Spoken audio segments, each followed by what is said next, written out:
18 horas. Notícias de Manaus, Amazonas, Brasil e do mundo. Agora na Mix. Hora 6:02, hein? Boa noite pra você em 100,7. Você na sintonia certa. Equipe 18 horas. Valeu, boa noite. Boa noite, Rádio Mix. Boa noite, Karime. Boa noite, Carlão. E muito boa noite pra você que nos acompanha aqui em 100,7. Estamos juntos a partir de agora até às 7 da noite aqui no 18 horas. Mix. É claro, sempre contando com a sua participação. Olha aí, anote o nosso WhatsApp para você participar também. 994887592, Karime. E a sua participação é muito importante, tá? Sim. A gente quer saber o que você pensa, o seu comentário a respeito dos assuntos que a gente aborda aqui no 18 horas. Então, participa você também. Lembrando o seguinte, que você que acompanha a gente pelo YouTube também pode participar, tá bom? A gente aguarda. Isso aí. Começando 18 horas com os destaques do dia. Amazonas registra aumento de 263% de casos de Covid na primeira semana de janeiro. E as autoridades alertam para a importância de atualizar a vacinação contra a Covid. Servidores do IBAMA paralisaram atividades por aumento salarial e reestruturação de carreira. Ricardo Lewandowski é o novo ministro da Justiça e Segurança Pública. Para 6:03, você no Melhor Mix do Brasil. Confirem até às 7 da noite esses e outros assuntos aqui no Melhor Mix do Brasil no ar para você. Mais uma edição do programa 18 horas. Hoje, quinta-feira, 11 de janeiro, o ano é 2024, 18 horas no ar. 18 horas. Olha, começando aí o programa de hoje com uma informação preocupante, que deveria deixar inclusive todos em alerta por tudo que já vivemos aí nos últimos anos. É que na primeira semana deste ano, primeiras semanas aí de janeiro, o Amazonas registrou 218 casos de Covid-19. Isso representa um aumento de 263% em relação à última semana de 2022, hein, Karime? Carlão, a boa notícia é que nesse período não teve, não tivemos nenhuma morte registrada por complicações da Covid-19. Nesse mesmo período com esse número assustador de aumento de casos, apenas uma pessoa precisou ser internada em UTI. A repórter Nathalie Moraes está acompanhando o assunto e traz pra gente mais informações. Boa noite, Nathalie. Então, segundo as autoridades, o paciente que foi internado estava com esquema vacinal incompleto, é isso? Boa noite. Boa noite, Karime. Boa noite, Carlão. Boa noite, ouvintes do 18 horas. É isso mesmo, Karime, né? A pessoa que foi internada, né, que não teve o nome divulgado aí pelas autoridades de saúde aqui do nosso estado, ela estava aí com o seu esquema vacinal incompleto, né? A gente sabe que o recomendado aí pelo Ministério da Saúde, né, e pela Organização Mundial de Saúde é que nós tenhamos pelo menos 4 doses, né, as 4 doses da vacina contra a Covid-19, e essa pessoa, né, que acabou sendo levada para uma unidade de terapia intensiva, ela tinha aí o esquema vacinal incompleto. Teve uma outra pessoa também, Karime, que ela foi internada, né, ela ficou internada em um leito clínico, só que essa pessoa, ela tinha tomado todas as doses, mas ela já tinha algumas comorbidades, né? Que a gente sabe que muitas das pessoas que acabaram agravando, né? Nos 2 picos, né? Da pandemia, eram pessoas, na sua grande maioria, que tinham aí algumas comorbidades. Como você bem disse, Karime, foram mais de 218 casos confirmados em todo o estado. Esses números, né? Foram somente entre os dias 31 de dezembro e dia 6 de janeiro, né? Na primeira semana do ano, a gente teve aí esse boom, né? Essa alta de mais de 263%, se a gente for comparar aí com as primeiras semanas do mês de dezembro. Agora, Karime, né? Vale a gente destacar que tudo isso aconteceu aí logo após, né? O período aí de festividades, né? A gente passa agora por um período sazonal, a gente vem enfrentando aí um período de altas doenças respiratórias, né? A gente vem registrando um alto número de dengue, de arboviroses e, consequentemente, de Covid-19. Como a gente, né, acabou deixando de lado aquela coisa do distanciamento social, dos cuidados com a higiene, com esse período, acaba aí aumentando realmente o número dessas doenças, como é o caso da Covid-19, que acende, é claro, um alerta para todos nós, né? Já que a gente não chegava a registrar, por exemplo, no início início de dezembro, foram 22 casos de Covid-19. E aí agora, né, cerca de um mês depois, no início de janeiro, menos de 30 dias depois, a gente passou a 218 casos, um aumento aí muito expressivo. Para falar um pouco mais sobre esse assunto, eu conversei com a Lilian Furtado, ela que é gerente de vigilância de doenças transmissíveis do Departamento Epidemiológico da Fundação de Vigilância em Saúde aqui do Amazonas. Vamos conferir. Com o início do período chuvoso, aumenta o número de circulação de vírus respiratórios no nosso estado, incluindo a Covid-19. E devemos lembrar sempre da prevenção, que é etiqueta respiratória, cobrindo a boca e o nariz com lenços de papel ao tossir, higienizar as mãos com álcool 70, manter locais arejados, pacientes sintomáticos devem usar máscaras. Também não devemos esquecer da vacinação, que é a principal via de prevenção da Covid-19. Crianças a partir de 6 meses e a demais população deve se vacinar, mantendo seu calendário atualizado, principalmente com suas doses de reforço. 18 horas. Karime e Carlão, nós ouvimos aí a fala da Lilian Furtado, ela que é gerente de vigilância de doenças transmissíveis, né, do Departamento de Vigilância Epidemiológico da FVS aqui no Amazonas. Ela falou um pouco mais aí sobre esse aumento no número de casos de Covid aqui na nossa capital. Como eu disse, né, é muito comum nesse período do ano a gente registrar aí esse pico, né, dessas doenças, dessas arboviroses. E aí esse período dessas doenças, Karime, começou aí em outubro, né? A gente teve aí o início, né, do inverno amazônico. Esse ano demorou um pouquinho mais. A gente pode dizer que as chuvas, seca, né, que as chuvas demoraram um pouquinho a aparecer. A gente já tava, né, ficando, e aí, mana, quando é que tu chega? E aí a chuva chegou e trouxe, né, claro, trouxe muitos benefícios, mas a gente acaba passando por esse período de alta de doenças respiratórias e a Covid-19 é uma dessas doenças que acaba voltando aí nesse período. Por isso, né, a Fundação de Vigilância em Saúde aqui do Amazonas, Karime, está recomendando, né, que as pessoas realmente reforcem o seu calendário vacinal. É muito importante, né, você verificar se você já tomou as 4 doses de Covid-19, se ainda não tomou. São mais de 170 salas de vacinação disponíveis só aqui na nossa capital. É só você ir a uma unidade básica de saúde e fazer aí a sua vacinação. E no caso de qualquer doença respiratória, tá com desconfiando, tô gripada, qualquer sintoma, volte a usar máscara, né? Até porque a gente não sabe qual que é a arbovirose que está acometendo você, então volte a usar máscara, voltar aqueles cuidados que a gente aprendeu lá na pandemia, usar álcool ali 70%, nunca é demais, Karime e Carlão. Nunca mesmo, ambiente fechado é bom usar máscara, se você usa transporte público também,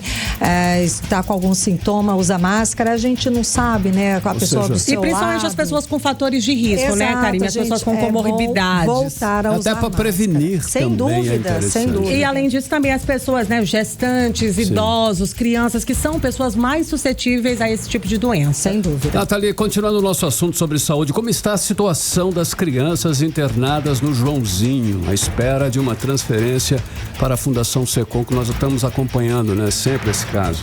Carlão, já são 11 dias que a gente vem acompanhando essa situação e eu te confesso que há alguns segundos agora, antes da gente entrar no ar, eu acabei até ficando um pouco desestabilizada, aqui, porque, né, Carlão, a informação a gente tem acompanhado essa situação dessas crianças e é com muito pesar, né, que a gente noticia que a pequena Ágata Teixeira Vieira, de 10 anos, que estava internada, né, lá no Secom, ela acabou falecendo, né? Ela aguardava, ela chegou a ser transferida, né, lá para o Secom. A gente noticiou, né, que essa criança tinha vindo lá do município de Codajás. Ela tinha um nódulo, né, no cérebro que já estava pressionando o cérebro. A gente mostrou o apelo da família, falando que a qualquer momento aquela criança poderia ter uma morte cerebral.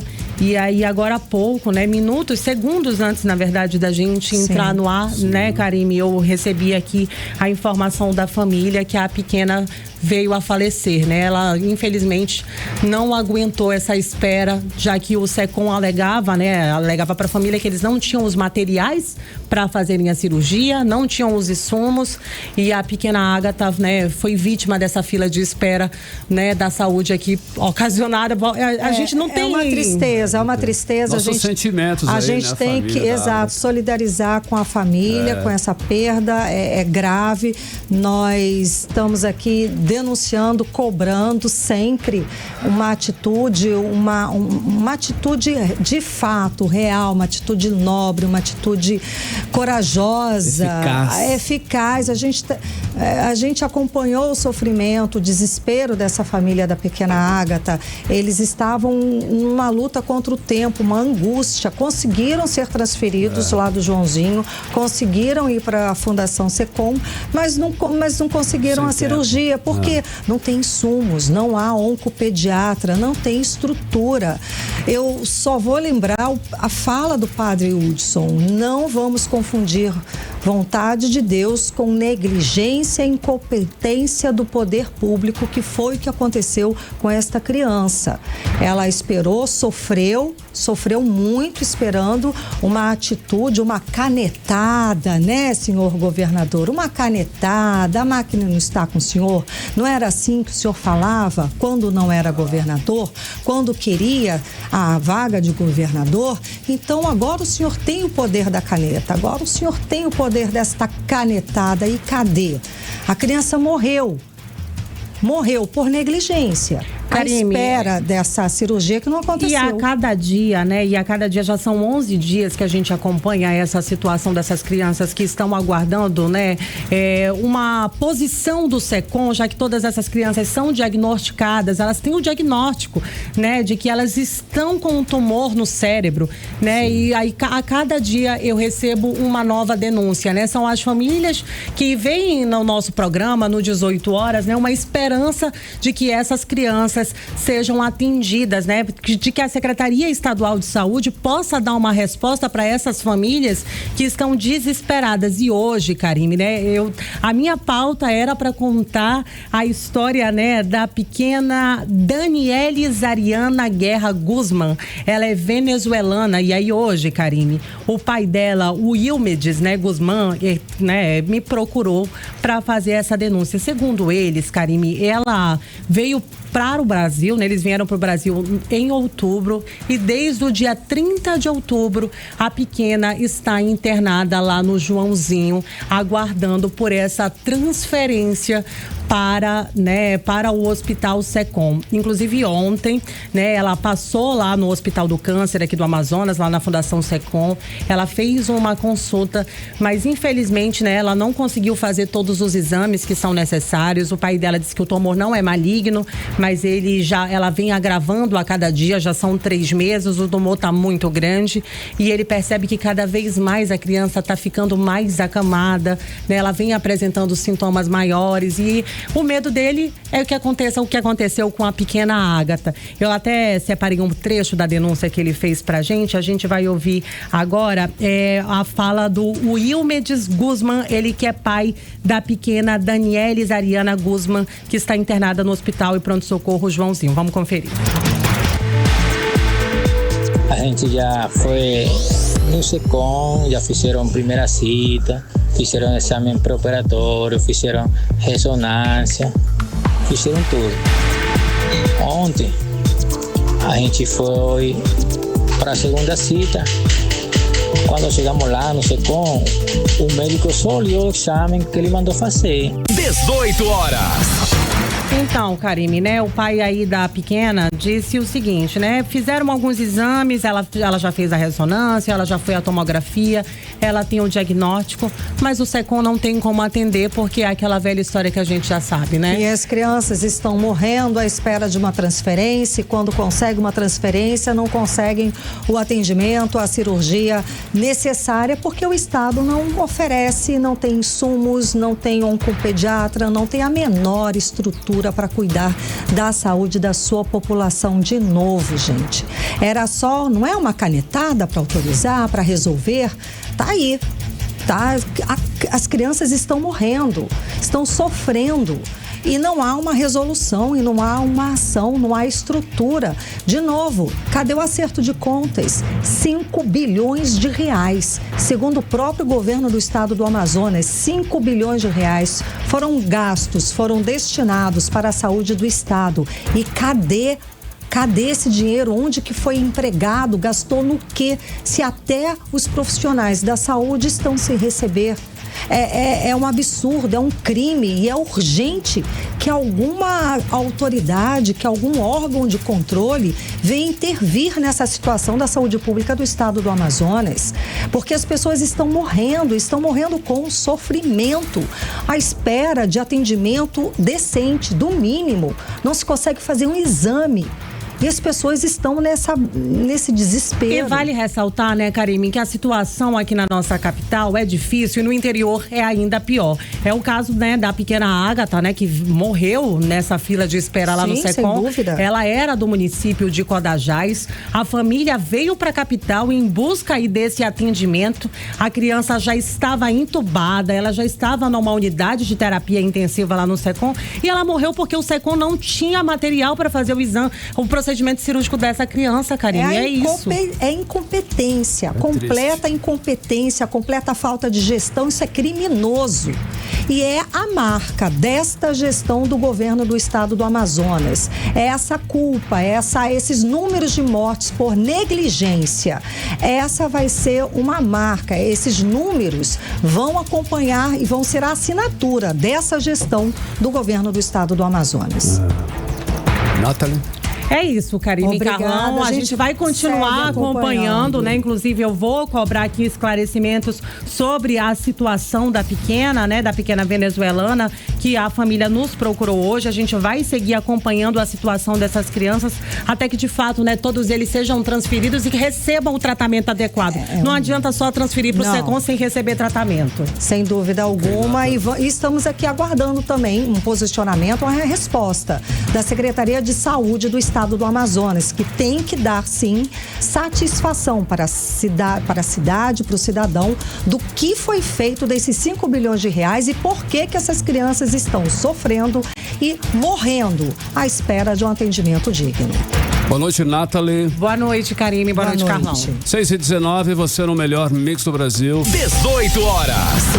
Olha só, os servidores do IBAMA decidiram suspender todas as atividades de campo enquanto não chegaram a um acordo com o governo federal na negociação pela reestruturação de carreira. Bom, e com isso o IBAMA não participa das ações especiais na terra indígena Yanomami, que vem sofrendo com garimpo ilegal, fome e desnutrição infantil. E aí não terá a presença dos agentes ambientais. O repórter André Meirelles está acompanhando esse caso. Tem mais informações aqui, conversa ao vivo com a gente agora. Boa noite, André. Então, parou tudo no IBAMA, foi isso? Conta pra gente. Olha, os servidores do Instituto Brasileiro do Meio Ambiente e dos Recursos Naturais Renováveis, o IBAMA, que atuam em campo, iniciaram uma paralisação este mês. E olha, não há prazo para terminar, Karime Carlão. Boa noite para vocês. Boa noite a você que acompanha nesse momento através da 100.7. Olha, o Ministério do Meio Ambiente e Mudança do Clima informou que a reorganização dos servidores é uma prioridade desde as negociações do ano passado, né? Que eles determinaram, então, por causa dessa falta de negociação com o governo federal, está acontecendo essa paralisação. E além dela, da paralisação dos servidores do IBAMA, agentes do Instituto Chico Mendes de Conservação da Biodiversidade, o ICMBio, também aderiram ao movimento, né? Entre outras coisas, eles reivindicam aí reforma de carreiras, gratificação para os servidores que atuam em situação de risco e indenização para aqueles que atuam em áreas remotas, né? Por exemplo, ano passado, eles paralisaram as atividades em 2 momentos. E em dezembro, eles anunciaram que já iriam iniciar esse ano de 2024 com a paralisação de atividades que realmente está acontecendo. As atividades do IBAMA na terra indígena Yanomami e em outras áreas florestais do país podem ser aí paralisadas também nas próximas semanas. Isso porque, segundo o dirigente da AICEMA, que é a Associação Nacional dos Servidores da Carreira de Especialistas em Meio Ambiente, a paralisação atinge apenas os servidores de campo. campo, ou seja, os que estão aí na luta ali nas terras indígenas, e que por isso os efeitos na fiscalização vão passar a ser percebidos ao longo das próximas semanas com a paralisação desses servidores que estão em campos. Isso acontece aí porque as atividades dependem do recrutamento desses servidores, ou seja, quem está atuando em campo hoje são aqueles servidores que foram escolhidos ainda no mês passado, isso quando a paralisação não havia iniciado. Então o impacto será visto quando houver a mudança nessas equipes. Em nota, o Ministério do Meio Ambiente informou ser prioridade para o Ministério a reforma das carreiras ambientais e que desde o ano passado retomou o diálogo com servidoras e servidores e restabeleceu negociação a importância da valorização profissional. Agora, uma reunião para definição para entrar nesse acordo foi marcado somente para o dia 1º de fevereiro, que é o prazo considerado negativo pelas duas instituições. E pelo entendimento dos servidores, é que até lá o movimento deve ganhar novas adesões. E sobre o território indígena Yanomami, a paralisação já tem aí um impacto, né? Inclusive ontem, um ano depois de o governo federal decretar emergência em saúde pública na terra indígena Yanomami, deflagrar várias operações ali no local, uma comitiva de ministros voltou a Roraima para monitorar a situação, né? As informações é de que essa comitiva, de que esses ministros estão ali no local justamente após a paralisação do IBAMA, né? Dos servidores do IBAMA. Então o governo federal decidiu mandar os ministros lá após uma reunião que aconteceu na terça-feira, onde o presidente Lula determinou a continuação de ampliação de várias ações, né? Lula defendeu o uso do poder público contra o garimpo ilegal, né? Os ministros dos Direitos Humanos e da Cidadania, Silvio Almeida, do Meio Ambiente e Mudança Climática, Marina Silva, e dos povos indígenas, a Sônia Guajajara, desembarcaram ontem em Boa Vista, e foi ali que eles se reuniram, e em entrevista os ministros falaram sobre ações que serão tomadas em benefícios dos Yanomamis. O ministro Silvio Almeida, de Direitos Humanos, ele esteve lá e deu essa entrevista e destacou aí que enquanto os Yanomami estiverem em risco, o povo brasileiro, todo o povo brasileiro também estará na mesma situação, no mesmo barco, no mesmo risco. Vamos conferir a fala do ministro. O Estado brasileiro tem que se fazer presente. A desintrusão do garimpo, ela depende de uma permanência, de uma intrusão do Estado brasileiro. É a única coisa que pode fazer frente à organização do crime, a todo esse estado de coisas que tem vitimado os povos indígenas, especialmente falando nesse caso dos Yanomami, dos Yanomami. A grande questão, e com isso eu termino, essa decisão do presidente da República ela tem uma importância muito grande não só para o caso de Yanomami, mas ela representa a importância do Estado brasileiro assumir a responsabilidade para com os brasileiros. Enquanto os Yanomami estiverem em risco, o povo brasileiro todo estará em risco. Se nós não formos capazes de defender os povos indígenas, nós somos capazes de defender o nosso país. 18 horas. Então, Karime e Carlão, a gente ouviu a fala de Silvio Almeida, o ministro dos Direitos Humanos e Cidadania. Olha só, em dezembro do ano passado, o presidente Lula convocou reunião ministerial semelhante a desta terça-feira que ocorreu para determinar que os órgãos federais reforçassem as medidas de proteção ao povo indígena Yanomami, além de combaterem o garimpo ilegal em Roraima e também aqui no estado do Amazonas. No balanço de 2023 das ações realizadas, o governo cita medidas para combater a situação sanitária e nutricional grave da população e os crimes ambientais. A Polícia Federal deflagrou 13 operações, 114 mandados de busca e apreensão, 175 prisões em flagrantes e apreendeu bens no valor de 589 milhões de reais durante essas ações. E ainda há 387 investigações em andamento, Karime e Carlão. Obrigada pelas informações, André Meirelles. Boa noite. Valeu, André. Agora 6h26, você no melhor mix do Brasil. 18 horas. Olha só, em novos casos de hanseníase no país, no Brasil, aumentaram 5% de janeiro a novembro de 2023, segundo o Ministério da Saúde. Carlão, no ano passado, até novembro, foram registrados 310 casos novos aqui, em todo o estado. Manaus é a cidade com o maior número de casos. Vamos conferir mais informações agora com a Jané Araújo.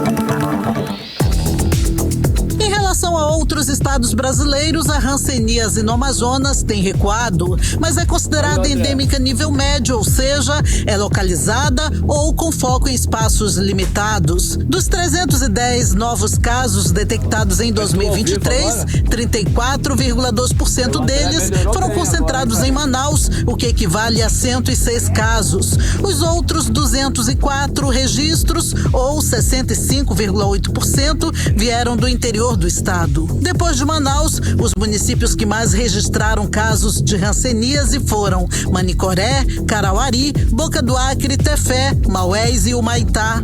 Todas essas cidades tiveram mais de 10 casos, com exceção de Humaitá, que registrou 9 pessoas com hanseníase em 2023. Desses números, há registro de 20 casos em pessoas com menos de 15 anos. Só que, de acordo com o Ministério da Saúde, esses números estão subnotificados e até 2019, os casos de hanseníase no Brasil vinham aumentando. Depois, a notificação foi negligenciada em todo o país. Com isso, ainda de acordo com o Ministério da Saúde, entre janeiro e novembro de 2023, o Brasil diagnosticou mais de 19 mil casos de hanseníase. Mesmo sendo um dado preliminar, o resultado já é 5% superior ao total de notificações registradas no mesmo período de 2022. O Mato Grosso segue liderando o ranking dos estados com maiores taxas da doença, com quase 4 mil registros. Aqui no Amazonas, segundo o diretor-presidente do Hospital Alfredo da Mata, Carlos Chirano, o hospital começou a fazer busca ativa através de mutirões. Isso deve aumentar o número de casos da doença. Os últimos 2 anos, por causa do Covid, houve uma diminuição na intensificação da busca pelo diagnóstico da hanseníase. Isso foi refletido numa redução no número de diagnóstico, Mas agora a gente retomou as ações de busca ativa, intensificando a procura pelo diagnóstico da hanseníase, tanto na capital quanto no interior. Então esses números vão começar a aparecer e vai haver um incremento, vai haver um aumento do número de diagnóstico, é natural, Então, assim, quem deve procurar? Todas as pessoas que tiverem. O que mais chama a atenção? Tem assim, a hanseníase tem uma manifestação polimorfa de várias formas, Pode ser mancha, pode ser placa, pode parecer com impinge, tem paciente tratando como alergia. O que mais chama a atenção na doença são as manchas na pele e a alteração de sensibilidade na área da mancha, de acordo com Carlos Chirano, diretor-presidente do Hospital Alfredo da Mata. Essa mancha pode ser dormente, ela pode ser mais dolorosa, ela pode ter queimação, ela pode ter formigamento, ela pode ser, você passa o tato, você sente que é diferente, às vezes você não sente a mudança de temperatura, do calor, do frio, Então, assim, essas alterações chamam muita atenção. A unidade básica faz a primeira avaliação, se ela não se sentir competente, ela encaminha para as policlínicas, se a policlínica não se sentir competente para resolver, aí manda para atenção especializada, no caso, centro de referência, que é a Fundação Alfredo da Mata. Para chamar a atenção da sociedade para a hanseníase, durante todo o mês de janeiro é realizada a campanha Janeiro Roxo. No dia 21 haverá caminhada na Avenida Eduardo Ribeiro, no centro de Manaus, para dar visibilidade à campanha. E no dia 27 de janeiro, um sábado, haverá um grande mutirão de 8 da manhã às 3 da tarde. Quem tiver lesões ou suspeitas na pele pode procurar o Hospital Alfredo da Mata, na Cachoeirinha. Odinei Araújo para o 18 horas. Você está ouvindo 18 horas. Olha, 6 horas e 30 minutos, a inflação fechou o ano de 2023 em alta de 4,62%, segundo o IPCA, que é o Índice de Preços ao Consumidor Amplo. Com isso, a inflação ficou abaixo do teto da meta. No mês de dezembro, o índice acelerou 0,56%, segundo o IBGE. Carlão, todos os grupos de produtos e serviços pesquisados tiveram alta em dezembro. O grupo de alimentação e bebidas apresentou maior variação de 1,11%. Logo depois, vem o grupo de transportes com uma alta de 0,48%. Karime, a alimentação no domicílio subiu 1,34%. Os destaques são os aumentos nos preços da batata inglesa, 19,09%, do feijão carioca, 13,79%, o arroz subiu 5,81% e das frutas, 3,37%. O leite longa-vida, por outro lado, apresentou queda de 1,26% pelo 7º mês seguido. E segundo os especialistas, o aumento da temperatura e o maior volume de chuvas pelo país influenciaram a produção dos alimentos e, consequentemente, na alta dos preços. Para 6h32 e você no melhor mix do Brasil. 18 horas.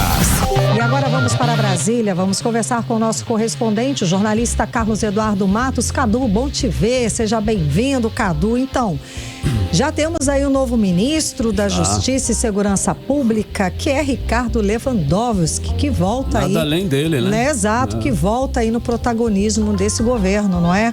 Cadu, boa noite, conta mais. Alô, Cadu. Cadu, estamos sem seu áudio. A gente está vendo você, mas o seu microfone acho que não está plugado. Oi, agora sim. Tá mutado. Agora valeu. E aí, Cadu? Segue daí. Vamos lá. Boa noite, Karime. Boa noite, Carlão. Boa noite, ouvintes do programa 18 horas. É isso mesmo, Karime. Ricardo Lewandowski foi anunciado hoje pelo presidente Lula como o próximo ministro da Justiça e Segurança Pública. É a dança das cadeiras, né, Karime? Dino atravessa a rua e vai para o Supremo Tribunal Federal, e Ricardo Lewandowski também atravessa a rua, só que do lado oposto, e vai para o Ministério da Justiça. Até porque, vamos combinar, Karime, Lewandowski nunca pendurou a toga, viu? Ele se aposentou recentemente, em julho do ano passado, e fora do STF, ele estava advogando, tratando de casos junto ao STF. Ou seja, ele nunca deixou o STF. Então, eu separei um trecho da fala do presidente Lula na coletiva de imprensa hoje, ele anunciando o novo ministro da Justiça. Tava do lado dele estava o Flávio Dino, e do outro lado estava o Ricardo Lewandowski. Então, vamos ouvir o que disse o presidente Lula. É um dia muito, muito feliz para mim. Feliz porque eu estou diante de um companheiro que está prestando um serviço extraordinário ao país, à justiça brasileira, e que acertadamente o Congresso Nacional homologou para que seja, a partir do dia 22 de fevereiro, um novo ministro da Suprema Corte. E feliz porque eu tenho do meu lado esquerdo um companheiro que foi um extraordinário ministro da Suprema Corte, que deixa uma cadeira vazia e que ela vai ser ocupada pelo Flávio Dino, não a mesma dele, mas a cadeira da Suprema Corte. E ele vai ocupar a cadeira do companheiro Flávio Dino. Eu fiquei muito feliz. Quero dizer ao povo brasileiro que ele vai ganhar com essas duas escalações. Uma na Suprema Corte e a outra na Justiça. 18 horas. A gente acompanhou a fala do presidente Luiz Inácio Lula da Silva, oficializando aí Ricardo Lewandowski como o novo ministro da Justiça e Segurança Pública. E aí, Cadu, o que a gente pode esperar? Muito compadrinho, essa fala... muito... Combate ao crime organizado. Acho que não. Muita brodagem. É isso que eu ia falar. Muita brodagem, né? Karime, essa fala do presidente Lula mostra que há uma estratégia por trás dessa indicação, viu? Primeiro, porque Lewandowski, ao longo dos 17 anos aí como ministro do STF, ele tomou decisões favoráveis ao presidente Lula, ao PT, aos aliados do PT, principalmente em pautas polêmicas, né, como o Mensalão e a Operação Lava Jato, né? Inclusive, Lewandowski contribuiu para a libertação de Lula. Isso mostra que Lula, mais uma vez, escolhe um parceiro para compor a sua equipe ministerial. Ele não tem outros critérios, inclusive escolher uma mulher, por exemplo, que era o que estava sendo demandado, muito pedido a ele. Então ele escolheu um parceiro. Segundo, que Lewandowski é conhecido pelo perfil progressista moderado, digamos assim. Ele tem um trânsito nos dois lados da moeda, na esquerda e na direita. É um jurista que que tem boa interlocução com o Centrão e também com a ala bolsonarista. Isso vai ser muito importante para que ele tenha paz na gestão da segurança pública e do sistema penitenciário. Falando em paz, em terceiro ponto aí, Karime, o Ricardo Lewandowski chega para distensionar essa pasta da Justiça e da Segurança Pública, porque não estava fácil para o Flávio Dino. Toda semana tinha uma convocação para ele, para comparecer à Câmara, ao Senado, para explicar declarações dele feitas à imprensa, para explicar algumas medidas que foram tomadas pelo Ministério, que desagradaram a ala da direita, enfim. E Ricardo Lewandowski não curte levantar a bola de ninguém. E ele também não vai entrar em bola dividida, como fazia o Flávio Dino. Então, nessa história, Karime, de troca-troca, de dança das cadeiras, todo mundo caiu para cima, viu? Flávio Dino foi para a Suprema Corte e Ricardo Lewandowski, que estava lá quase aposentado, né? Voltou para a ativa, assumindo uma das principais pastas do governo Lula. Quem saiu perdendo nessa história foi o PSB, que tinha o controle do Ministério da Justiça. O partido já havia perdido lá atrás o Ministério de Portos e Aeroportos, com a saída do Márcio França, e agora perde de novo com o Ministério da Justiça, com a saída de Flávio Dino. E agora a Executiva Nacional do PSB vai discutir o que fazer da vida. Se vai continuar dentro da base aliada do governo Lula ou se declara um partido independente, a exemplo do que é hoje o Cidadania. E outro que saiu perdendo nessa história também, nesse troca-troca, foi o Ricardo Capelli, Karime. Ele que se destacou no ano passado na função de secretário executivo do Ministério da Justiça, né? Foi um interventor federal, um interventor da Segurança Pública no Distrito Federal. Ele era um homem de confiança de Flávio Dino. É previsto aí que ele vai colocar a viola no saco sem um destino definido dentro do governo. Então, ele está de férias, vai ajudar no processo de transição, mas não tem nenhuma informação de que ele será alocado em alguma função do Ministério da Justiça ou em algum outro ministério. Então, é possível. Ele é jornalista como nós, né? Então, ele assumiu esse desafio aí. Inclusive, saiu um filme dizendo que ele veio com a família inteira do Maranhão para cá, para Brasília. Então, eu fiquei pensando nesse lado, né? Pô, o cara sai lá do estado, assume do Maranhão, sai do estado dele, volta com a família inteira e agora vai ter que voltar pro estado dele depois dessa reviravolta que ele não fez parte disso. Mas, enfim, coisas da vida, coisas que acontecem em Brasília. Cadu, e aqueles inquéritos iniciados lá na CPI da Covid no Senado, lembra? Serão retomados aí pelo novo Procurador-Geral da República? É, isso mesmo, Carlão. O cara vai chegar mordendo, né? O novo Procurador-Geral da República, o Paulo Gonet, ele que era tão quietinho, né? Ele deu uma entrevista ontem à noite afirmando que a Procuradoria-Geral da República vai tirar da gaveta o relatório final da CPI da Covid-19 no Senado e vai revisar todos os inquéritos que foram instaurados em decorrência do relatório final da CPI.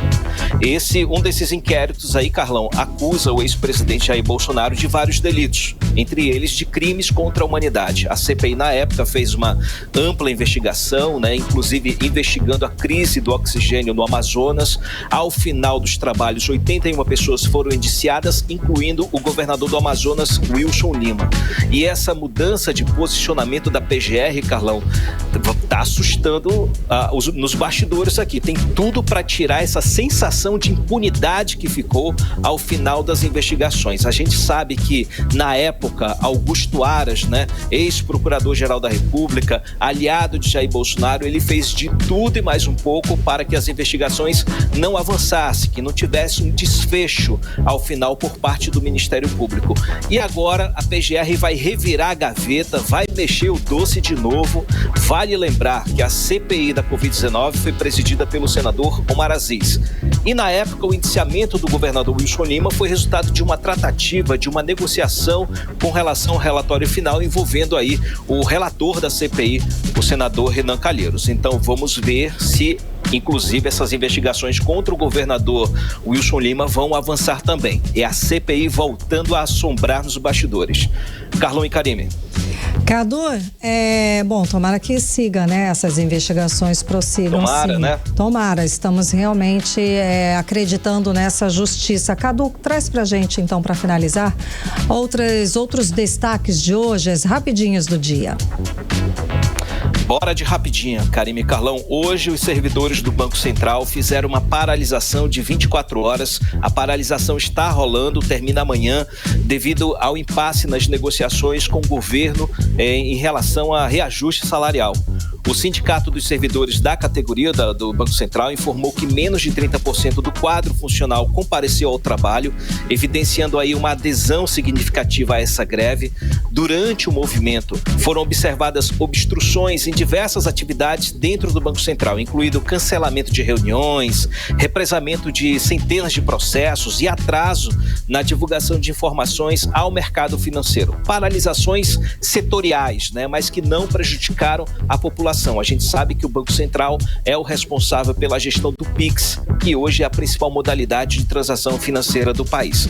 Vamos seguir acompanhando, Outro assunto em destaque de hoje, Karime, é que a Presidência da República abriu uma sindicância para investigar a denúncia de que 3 assessores da Secretaria-Geral da Presidência tiveram passagens e diárias pagas pelo governo federal para Aracaju, enquanto o ministro titular da pasta, o Márcio Macedo, participava do Pré-Caju, que é um carnaval fora de época. Esse passeio, Karime, custou aos cofres públicos R$18.500. É mole. E essa viagem foi entre os dias 2 e 6 de novembro do ano passado. Hoje, o próprio Márcio Macedo, o secretário da Presidência da República, ele admitiu que houve um erro formal, Abre aspas e fecha aspas, um erro formal no uso do dinheiro público e que o dinheiro vai ser devolvido ao erário público, segundo ele. Ainda assim, a sindicância foi aberta, foi instaurada e tem 60 dias aí para apresentar um resultado. Volto com vocês, Karime e Carlão. Obrigada, Cadu, pelas informações. Até amanhã. Valeu, galera. Até amanhã. Tchau, tchau. Tchau, tchau, Cadu. 6h43, você no melhor Mix do Brasil. 18 horas.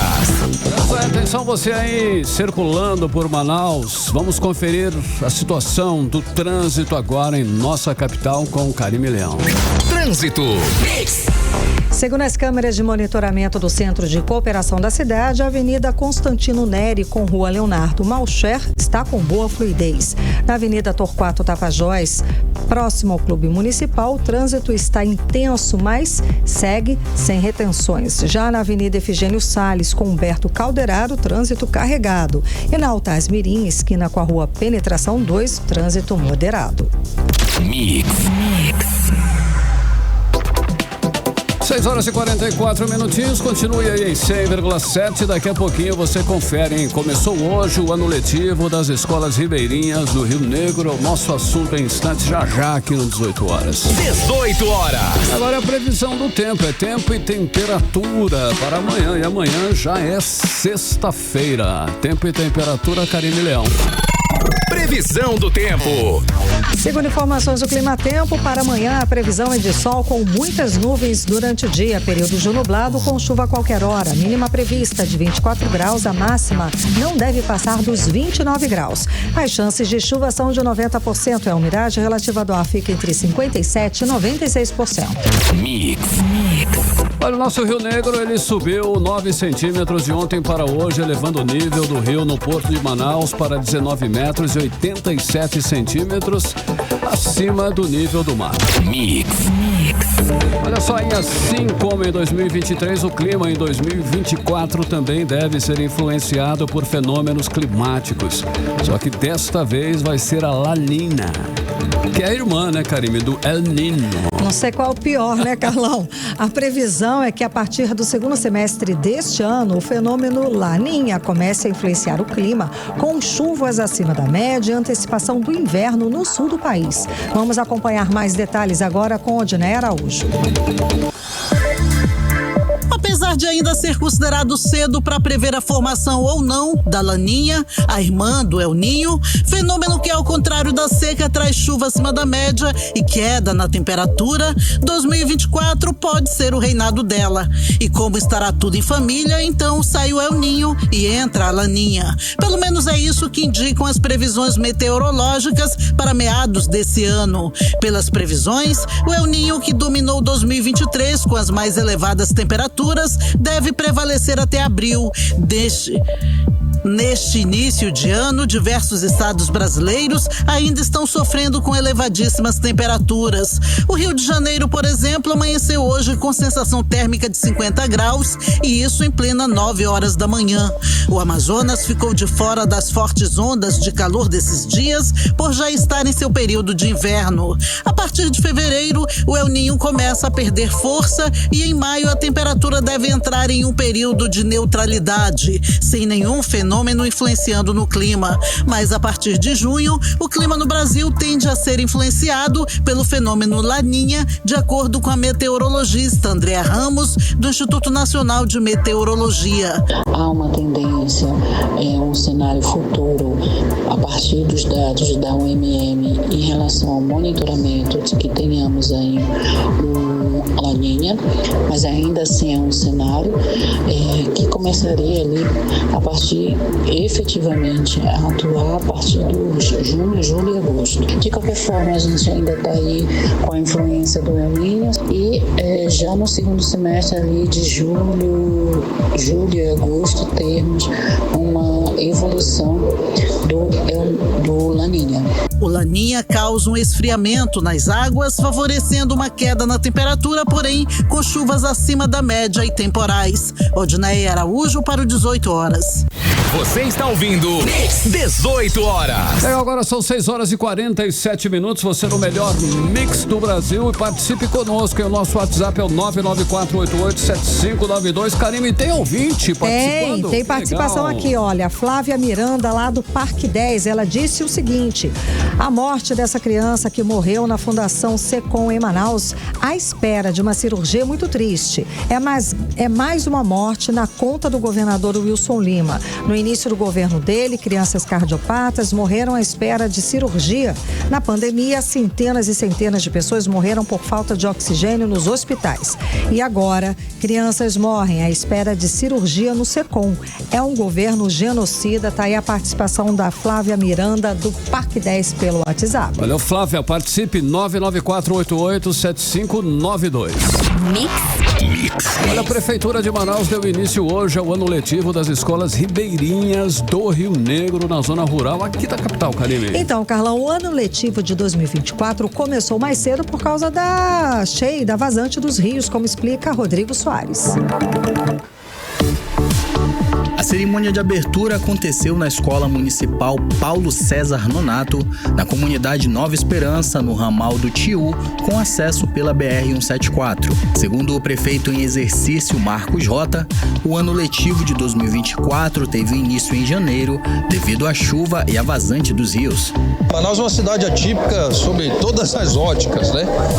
Sobretudo essa questão da subida e descida dos rios. Então nós temos um calendário diferenciado. Hoje nós estamos antecipando o calendário em comparação com a sede, com a cidade, exatamente por conta disso, né? São 200 dias que serão ministrados aí da aula, não há nenhum tipo de prejuízo aos nossos alunos. Com o tema Educação Transforma e Muda Vidas, a Secretaria Municipal de Educação, SEMED, pretende garantir 800 horas de aulas aos estudantes matriculados na SEMED. Ainda durante a abertura do ano letivo, o subsecretário de Educação, Júnior Mar, anunciou novas vagas para as creches municipais em 2024. E nós praticamente vamos dobrar o número de vagas em creches. Dia 19 vai abrir, já lançamos o edital no portal, dia 19 abre a inscrição para quem quer concorrer a uma das nossas vagas em creche. Késia Miranda, de 13 anos, está na 8ª série. Késia conta que mesmo com a grande seca e dificuldade de sair de casa, sempre pensou nos estudos e o retorno à sala de aula é muito aguardado. Te encontro os nossos amigos de volta, né? Os professores, volta a estudar, não fica mais em casa, fica só na escola estudando. E é muito chato ficar em casa. A realidade diária desses estudantes é superar a cada dia. O transporte de Alice Miranda é o barco. Alice passa algumas horas navegando para assistir o conteúdo programático dentro de sala. Eu chego aqui, né? A lancha vai me pegar lá no porto, eu chego. Como eu vou estudar de manhã, né? Eu vou pro refeitório, merendar, depois eu volto pra sala, estudo até às 11 horas. Depois eu vou pra casa. Rodrigo Soares para o 18 horas. Você está ouvindo 18 horas. Agora em Manaus, 6h51. Chegou a hora da gente conferir os bastidores da política local, da política amazonense, com ela, Cíntia Blink, que já está aqui ao meu lado. Cíntia, boa noite. Então, Cíntia, a deputada Alessandra Campelo está cotada para ser a vice na chapa de Roberto Cidade para a Prefeitura de Manaus. O ano já é 2024 e sim, já estamos falando de eleições. Boa noite, Blink, conta mais. Boa noite, Karine, boa noite, Carlão e todo mundo que está com a gente na 100.7. Então, na verdade, rolou um boato de que a Alessandra Campelo, deputada estadual, que é muito ligada ao governo Wilson Lima, ao governador, já foi secretária na gestão dele e tudo mais, estaria aí cotada para ser vice de cidade. Mas eu fui conversar com ela e ela me falou que, diante do boato, ela falou, posso ser, gostaria, me agrada essa possibilidade, mas que não houve nenhuma conversa nesse sentido. Então, por enquanto, é só um boato. Até outro dia, em entrevista pra mim, ano passado, né, gente? Faz tanto tempo. Ela falou que ela gostaria de ser candidata a prefeito. Eu até cheguei a perguntar, Davi, Cidade ou Amon, que eram os três, né, que, enfim, aparecia aí. E ela falou Alessandra Campelo, que eu achei o máximo de resposta. Olha, ela como cabeça de chave, né, como sou eu, né? Exatamente. Gostei. A gente sabe que Cidade é muito abraçado aí pelo governador Wilson Lima, então essa vaga de vice tá realmente vaga. Então, a Alessandra, diante dessa possibilidade, falou, tô aqui. Tá certa. Karime, Carlão. Ei, Cíntia, olha só, de novo, né? A prisão e afastamento do prefeito de Borba deixou o quê? A prefeitura lá, né? Quem tá assumindo agora lá? Quem tá sentando na prefeitura com a saída desse... provisória, né? Não sei. 180 dias. 180 dias, olha aí. Então. O vice-prefeito de Borba, Zé Pedro Graça, assume aí a gestão do município após prefeito Simão Peixoto ter sua prisão mantida depois de audiência de custódia. Lembrando que ele foi alvo da operação Voz do Poder, deflagrada pela Polícia Federal. Preciso fazer uma correção que ontem eu errei, que às vezes acontece isso comigo. Gente, é muita informação, tudo sendo apurado em real time. A primeira vez que ele foi preso foi numa operação do Ministério Público, que era a Operação Garrote. Essa Voz do Poder é da Polícia Federal e é sobre manipulação, ele é suspeito, né, de manipular a testemunha em um caso de uma investigação de desvio de recursos de merenda escolar em Borba durante a pandemia. Já a Operação Garrote, que é a primeira vez que o prefeito foi preso, falava ali sobre a apuração de uma provável organização criminosa instalada para obter vantagens diversas da ordem aí da prática de crime contra a administração pública, crime licitatório, lavagem de capitais e outras condutas aí consideradas ilegais. Na primeira vez na Garrote, o Simão Peixoto, ele fugiu junto com a esposa, acho que está bem na nossa memória essa parte. Nessa outra operação Voz do Poder, que foi da Polícia Federal, ele ouviu a assessoria jurídica e se entregou. Então é isso. Ainda enrolado, hein? Um pouquinho. Cíntia, agora conta, ainda já, né, voltando a falar das eleições, teve encontro hoje do deputado federal Amon Mandel com o senador Plínio Valério para discutir o candidato da Federação PSDB Cidadania à Prefeitura de Manaus. Como é que foi isso? A gente tinha dito que eles teriam aí essa reunião, rolou, e Plínio mandou aí um áudio pra gente explicando como é que foi a reunião de hoje dele com a Amon. Vamos ouvir. Eu tive sim a reunião com o Amon, como estava programada, conversamos bastante. Eu ouvi dele tudo o que está acontecendo com ele, o que ele está passando, como ele está agindo, o que ele está pensando e o que ele precisa fazer para tomar a decisão. Então ficou acertado. O Amon me pediu um tempo para reflexão e, diante dos problemas que ele me apresentou, ele tem toda a razão e está fazendo essa reflexão. E ficou acertado que no começo de fevereiro, sim, ele vai reunir todos vocês para dizer se ele será, de que forma será ou não candidato. Eu espero que a reflexão dele leve a ele notar que a Manaus está precisando dele. 18 horas. Ouvimos aí Plínio Valério falando sobre a reunião. Então, Amon em fevereiro vai dizer para a imprensa se ele virá ou não. Para o Plínio, ele me contou depois que ele entende, aí é sentimento dele, que a Amon virá sim. Eu volto amanhã. Valeu. Tá ótimo. Obrigada, Cíntia Blink, pelas informações. Até amanhã. Até amanhã, Cíntia. Mix. Economia. Olha, conferindo os indicadores econômicos de hoje, o dólar comercial fechou em baixa de 0,34%, cotado a R$ 4,87. O euro fechou em baixa de 0,23% aos R$ 5,35. O Bitcoin fechou o dia valorizado em 1,3% aos R$ 229.358. E o Ibovespa fechou em queda de 0,9% e fechou o dia aos 130.726 pontos. E balanço da Associação Nacional de Fabricantes de Veículos Automotores revela que em 2023 foram produzidos 2,20 milhões de unidades, um aumento de 1,3% em comparação com 2022. No mesmo período, as vendas de veículos novos tiveram alta de 11,2%. Mix. 18 horas. Esporte. O Giro Esportivo, Cid Soares pergunta, Cid Soares. Dorival Júnior disse que fará a seleção do povo. Não é sempre do povo a seleção? O que ele quis dizer com isso? Olha, o que ele quis dizer de fato... Ninguém sabe. É meio difícil, né, cara? Mas que vai começa agora, aliás, né, a era Dorival Júnior na seleção brasileira. Isso com certeza. E hoje a CBF apresentou, né, o ex-São Paulo aí como treinador do Brasil. Ele assinou contrato até dezembro de 2026 e comandará a equipe até a próxima Copa do Mundo. A estreia será na segunda quinzena de março, nos amistosos contra a Inglaterra e Espanha. E respondendo a sua pergunta ainda, Carlão, falando muito sério, eu creio que ele quer trazer a população para perto de si. Se isso vai acontecer, ele vai ter que trabalhar muito, meu irmão.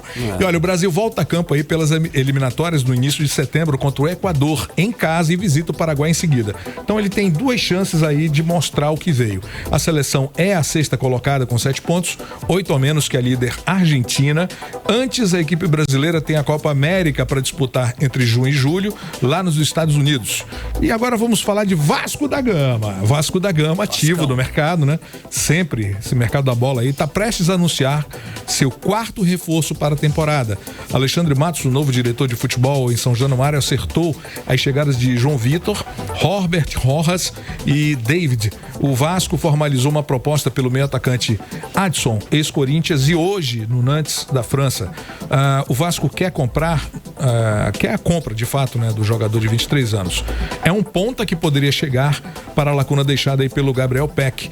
Adson é cria da base do Corinthians e chegou ao time titular em 2021, somou 90 partidas até a sua venda para o futebol europeu. E o NASA aqui do nosso estado, né, o Nacional Futebol Clube, meu time do coração, contratou mais 2 atletas aí para a disputa do Campeonato Amazonense deste ano.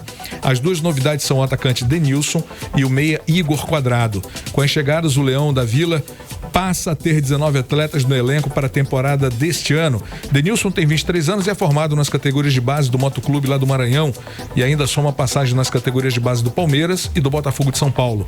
Em 2023 ele foi campeão estadual com o Motoclube do Maranhão e a gente espera que ele faça realmente um bom trabalho por aqui. Só para encerrar, Faixa Clube voltando para Manaus aí depois de ser goleado, né, pelo Botafogo lá em São Paulo por 7-1, último jogo da primeira fase da Copinha, que a gente lamenta muito. É isso, até amanhã. Obrigada, Cid Soares, pelas informações. Até amanhã. Até amanhã. Mix.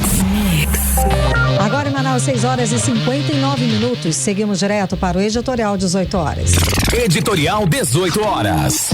O presidente Lula anunciou hoje o novo ministro da Justiça e Segurança Pública. O cargo será ocupado pelo ex-ministro do Supremo Tribunal Federal, Ricardo Lewandowski, que vai substituir Flávio Dino, novo ministro do Supremo. A violência é hoje um dos principais problemas do país. O crime organizado, as milícias ocupam cada vez mais espaços e assumem posições que deveriam ser ocupadas pelo poder público. O cidadão está refém dos criminosos. No Rio de Janeiro, as milícias cobram até R$500 mil para liberar obras e empreiteiras. Em São Paulo, o comando é do PCC. 22 facções criminosas nacionais e estrangeiras atuam na Amazônia Legal, área formada por 9 estados brasileiros, entre eles o Amazonas. Temos inclusive graves denúncias de envolvimento da cúpula da segurança pública do estado com as organizações criminosas. A expansão do crime organizado no país requer uma ação imediata e enérgica dos governos, sob pena de o Brasil ficar totalmente refém da criminalidade e do narcotráfico, a exemplo do que está acontecendo lá no Equador. O novo ministro Ricardo Lewandowski Coloque como prioridade o combate ao crime organizado e devolva a sensação de segurança ao povo brasileiro. 18 horas. Karime, finalizando mais um 18 horas. Boa noite. Boa noite, gente. Obrigada pela companhia. Um beijo. Até amanhã. Amanhã. Você ouviu 18 horas. As notícias do Brasil e do mundo. De volta amanhã.